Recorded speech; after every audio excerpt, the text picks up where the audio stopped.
झूमते नाचते ढोल की थाप पर भंगड़े डालते ये पहलवान मुकाबला जीतने पर खुशी का इजहार कर रहे हैं। नौशहर फिरोज में हजरत पीर नवल घोट के सालाना उर्स की तकरीबात के दौरान होने वाले मलाकड़े में इन पहलवानों ने जबरदस्त जोर आजमाई की और आवाम ने दिल खोलकर दाद दी। जोर आजमाई के दौरान जीतने वाले निहाल और हारने वाले हो गए निढाल। कुछ पहलवान गर्मी से और कुछ हारने के डर से बेहोश हो गए। गर्मी से बेहाल होने वालों को उनके हामियों ने हौसला दिया। पहलवानों का कहना है कि मलाकड़ा सिंध का कदीम खेल है जिसे जिंदा रखने के लिए खुसूसी इक़दाम जरूरी हैं। सिंध की सकाफत है, इसको उजागर करने के लिए हर साल हम करवाते हैं और ये सिंध हुकूमत कुछ मदद करे तो ये और भी बढ़ेगी।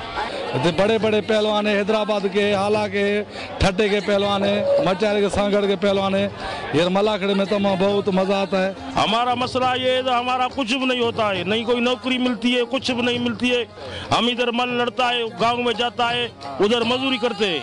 ये पहलवान सारे गरीब हैं। पहलवानों का कहना है कि सरपरस्ती न मिलने की वजह से मलाकड़े की रवायत खत्म होती जा रही है और बड़ी तादाद में पहलवान मायूसी का शिकार होकर इस फन से किनारा कशी कर रहे हैं। मल पहलवानों ने हुकूमत से मुतालबा किया है कि उन्हें मुआशी बदहाली से बचाने के लिए वजीफे मुकर्रर किए जाएं ताकि वो अपने खानदान की किफालत कर सकें और पहलवानी में बगैर परेशानी कारनामे सर अंजाम देकर मुल्क का नाम रोशन कर सकें। कैमरामैन हुसैन सुमरो के साथ जाहिद राजपर, समा, नौशहर फिरोज।